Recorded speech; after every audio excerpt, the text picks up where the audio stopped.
Hello, everybody. It's Dave Neal, stand-up comic and host of Bachelor Nation News. In this video, we have Michael A. finally responding publicly to Sierra Jackson's accusations and opinions that he kind of misled her and led her on a conspiracy of all sorts after their last season of Bachelor in Paradise. That's right. Do the math. It's been a long time, but she keeps talking in different interviews, and she's being asked these questions, but it's up to her what comes out of her mouth, and she's decided to share her different, conspiracies and opinions about what went down. So Michael now, rightfully, I believe, is taking the time to respond to those opinions.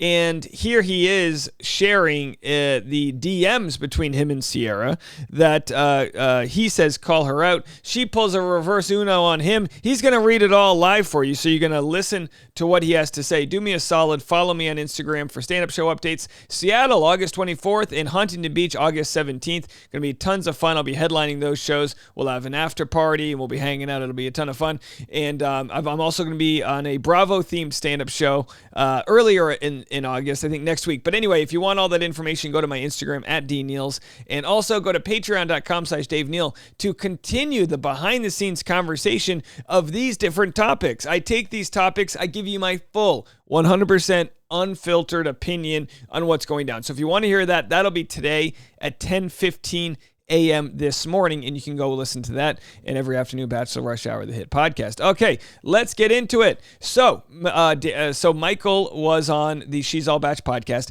micro podcast, award-winning micro podcast, She's All Batch. Big fan of theirs. They do fantastic work. I'm going to share with you guys 5 different clips. I'm telling you, it's a jam-packed episode. Go listen to the whole thing. Stephanie and Jackie do a fantastic job curating the conversation and bringing you through all of the different topics, so you're not going to want to miss the full conversation. Here's a quick teaser. This is the actual text right here, and I'm going to read it.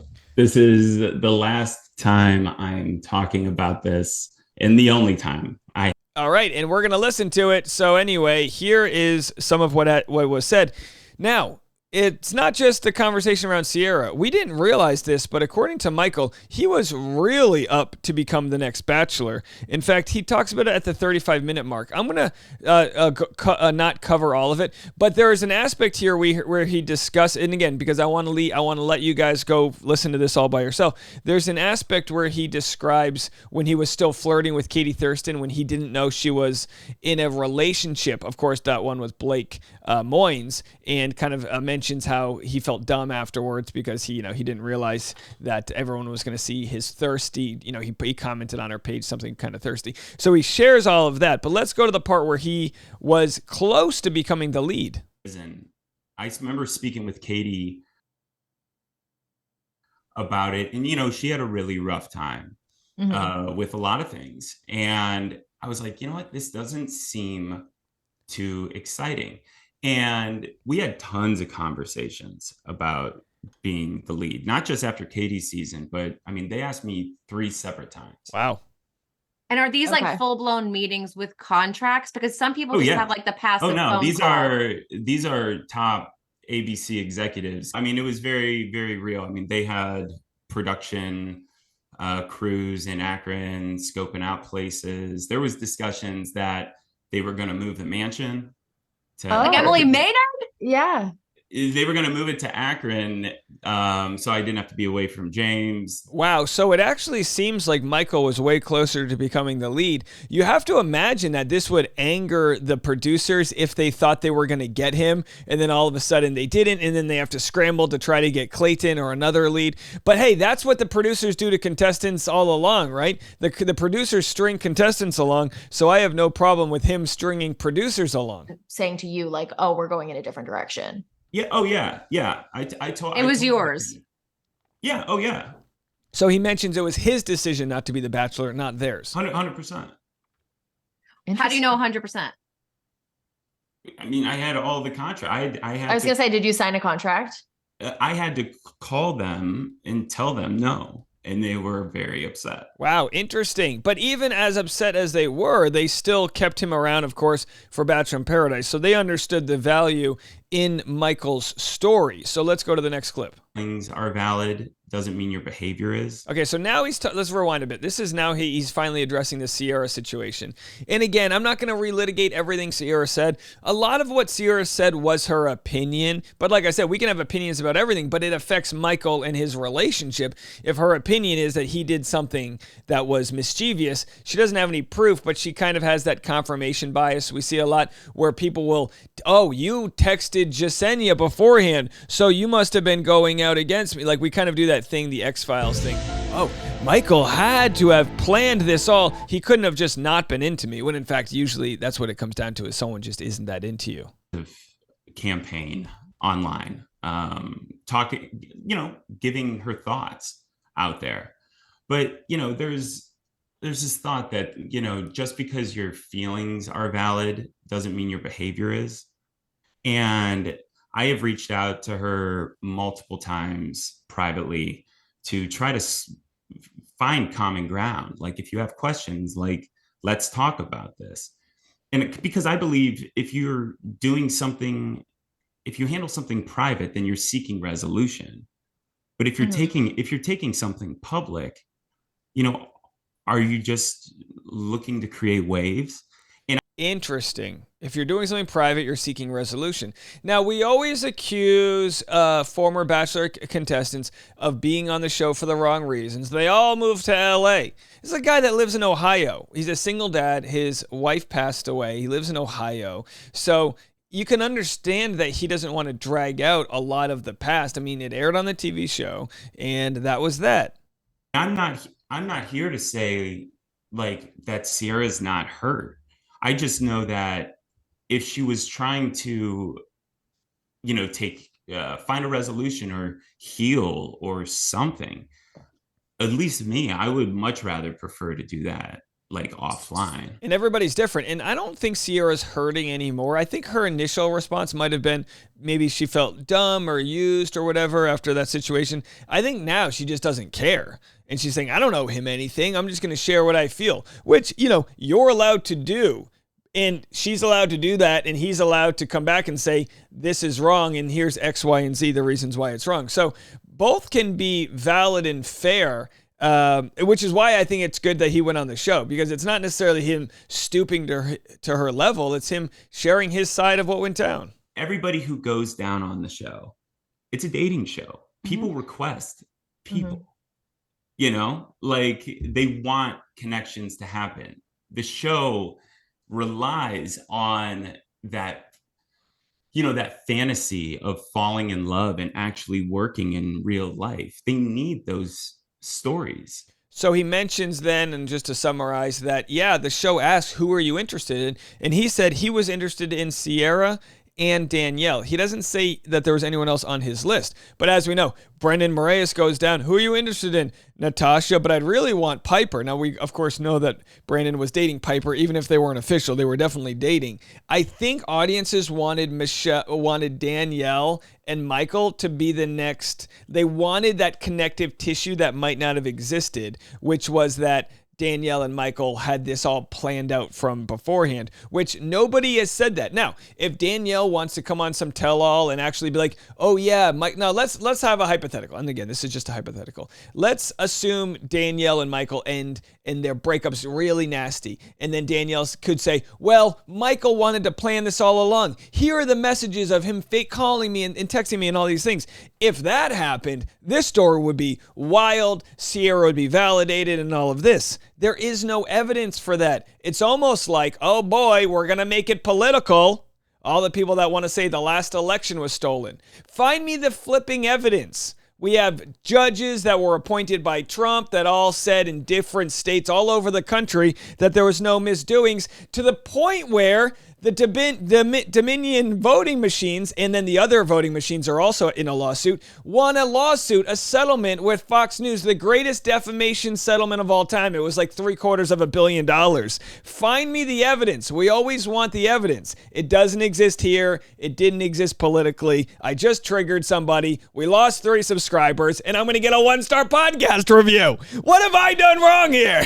Like Bachelor World people. It's like, I don't know actually who's single whatsoever. And I remember saying I knew Danielle was single. just because we had struck a friendship. She actually reached out to me because one of her friends too was battling cancer.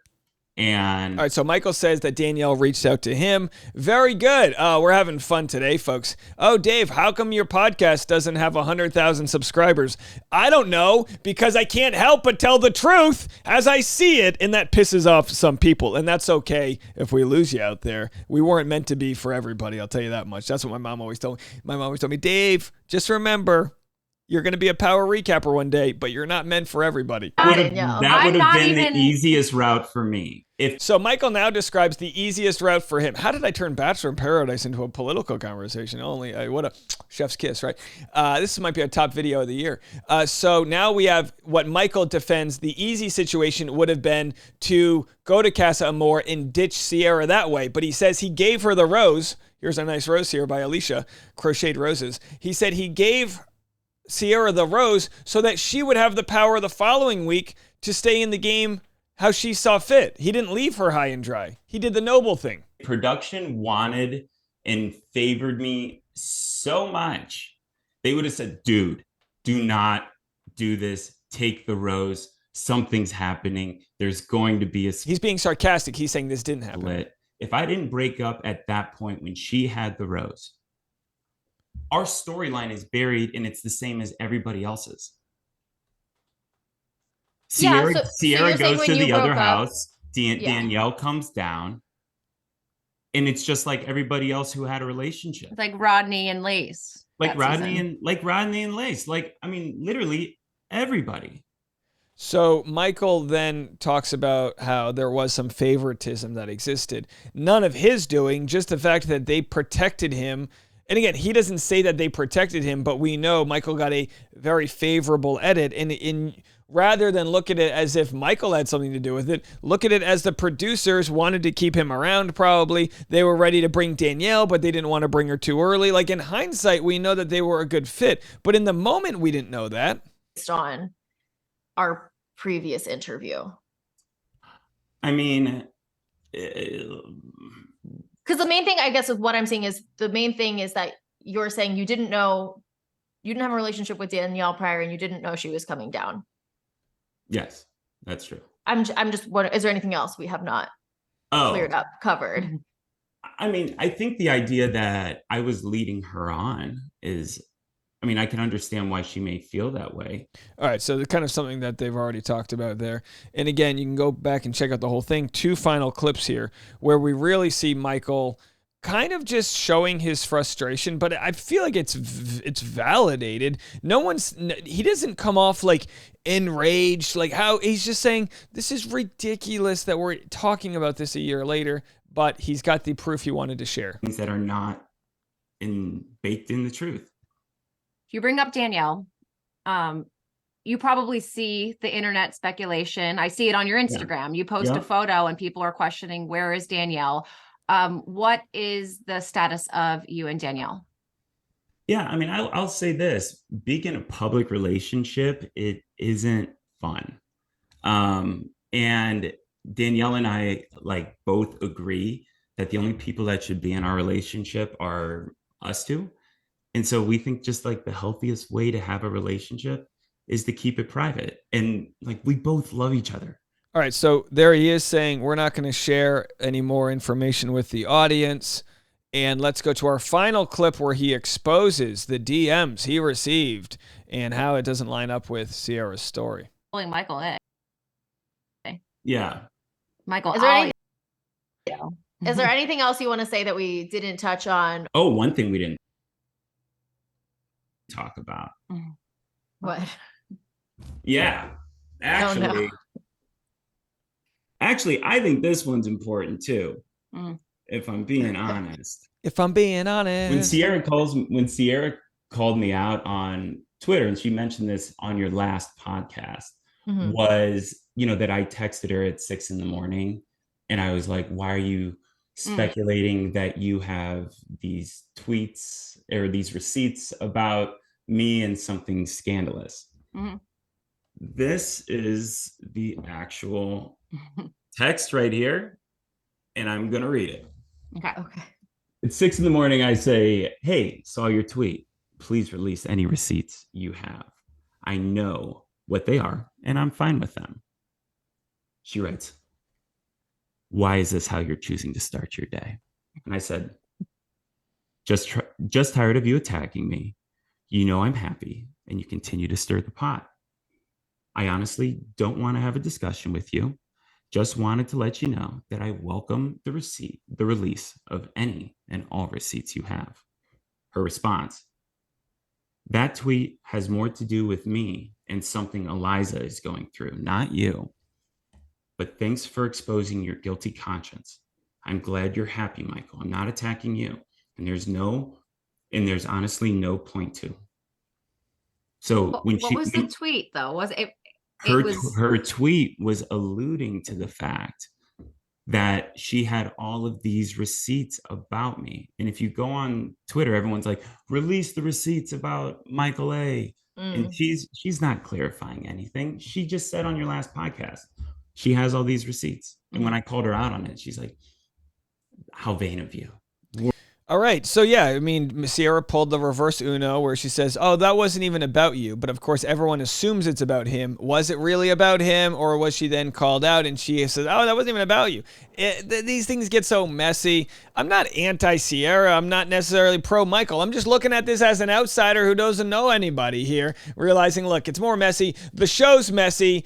And it spills onto the real world when everyone's trying to like jockey for who did the right thing and who didn't. It's a messy show. Everyone tried their best. I think if we operated from that point of view, we could just go on from there. All right, let me know what you guys think. We'll have more content coming your way. I'll be live at 10:15 a.m. this morning to continue to discuss the behind-the-scenes news that we can't talk out publicly. If you want it over there, and please, no one's leaked anything yet. Keep it on the Patreon. If you do decide to join the Patreon, loose lips, sink ships. We'll see you over there. Bye, guys.